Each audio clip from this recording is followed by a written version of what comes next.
Halo semuanya, pernah kepikiran gak sih gimana caranya masyarakat yang tadinya mungkin kacau balau bisa jadi teratur dan punya aturan?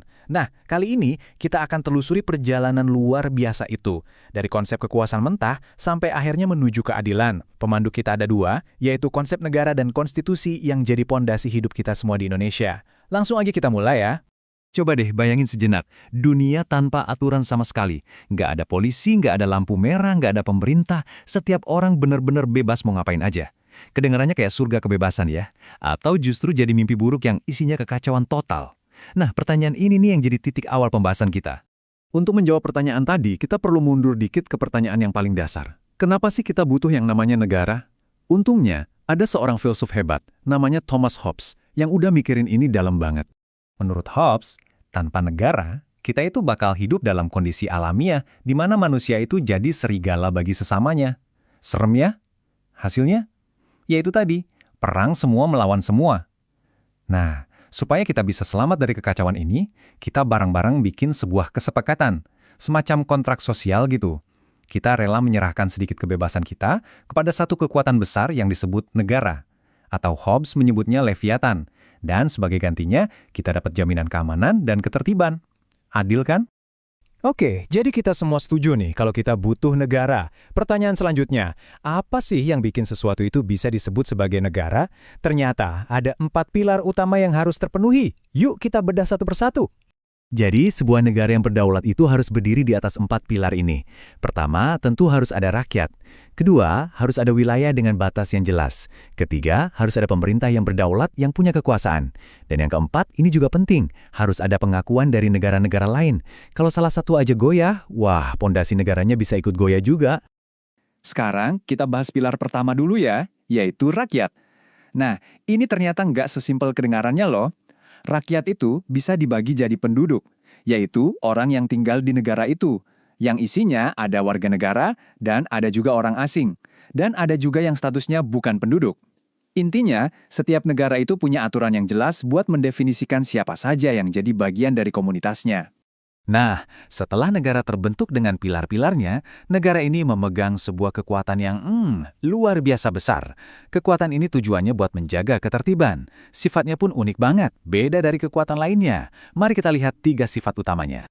Ada 3 sifat khusus dari kekuasaan negara. Pertama, sifat memaksa. Artinya, negara boleh loh pakai aparat kayak polisi atau militer buat menegakkan hukum.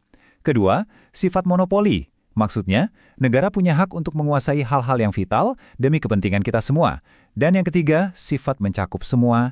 Artinya aturan negara itu berlaku buat siapa aja yang ada di dalam wilayahnya tanpa terkecuali. Kuat banget ya. Nah, disinilah muncul sebuah dilema besar. Kalau negara punya kekuatan segede itu, terus siapa yang ngontrol? Gimana caranya kita mastiin kekuatan itu nggak disalahgunakan dan malah jadi tirani?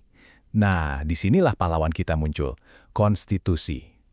Konstitusi itu diciptakan cuma untuk satu tujuan utama, membatasi kekuasaan demi melindungi kita semua. Ide di balik ini semua namanya konstitusionalisme. Intinya tuh simple banget sebenarnya. Pemerintah itu bukan penguasa absolut. Kekuasaan pemerintah itu dibatasi oleh hukum yang paling tinggi, yaitu konstitusi. Tujuannya apa? Cuma satu, melindungi hak-hak setiap warga negaranya. Jadi hukum di atas segalanya.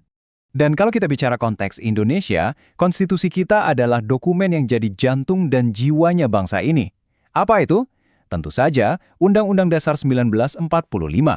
UUD 1945 itu adalah hukum tertinggi di negara kita.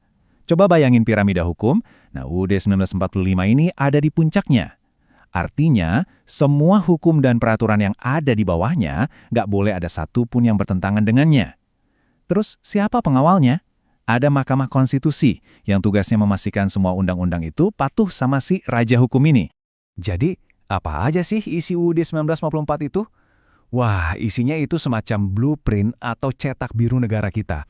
Mulai dari gimana struktur pemerintahannya diatur, jaminan hak asasi manusia yang paling mendasar, sampai ke cita-cita luhur yang pengen kita capai sebagai sebuah bangsa. Lengkap, semuanya ada di sana. Coba deh kita lihat bagian pembukaannya. Di situ UUD 1945 dengan tegas ngasih 4 janji buat kita semua rakyat Indonesia, yaitu melindungi seluruh bangsa, memajukan kesejahteraan umum, mencerdaskan kehidupan bangsa, dan ikut serta menjaga perdamaian dunia. Inilah alasan utama kenapa negara kita ini ada. Oke, perjalanan kita udah lumayan jauh nih. Kita udah bahas dari kenapa butuh negara sampai ke pentingnya konstitusi. Sekarang, gimana kalau kita berhenti sejenak dan main kuis singkat? Biar kita tahu apa aja yang udah kita pelajari. Siap ya buat nguji kesadaran konstitusi kalian? Oke, pertanyaan pertama. Menurut Thomas Hobbes, kondisi di mana manusia saling serang atau perang semua lawan semua itu disebutnya apa, hayo? Pertanyaan kedua, sebuah negara yang berdaulat kan berdiri di atas 4 pilar tuh. Coba sebutin 2 aja dari 4 pilar itu, apa saja? Lanjut, pertanyaan ketiga. Masih ingat kan sifat kekuasaan negara? Nah, sifat yang bikin negara boleh pakai polisi atau militer buat negakin aturan itu namanya sifat apa?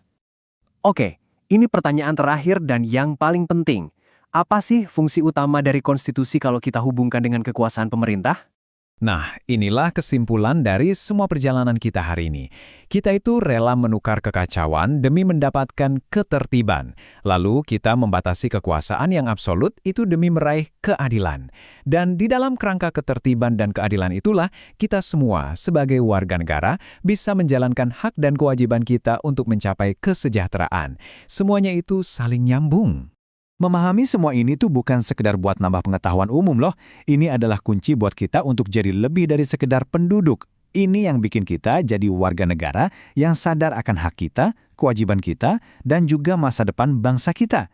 Jadi yuk, jadilah warga negara yang sadar konstitusi. Terima kasih banyak sudah mengikuti pembahasan kali ini. Sampai jumpa.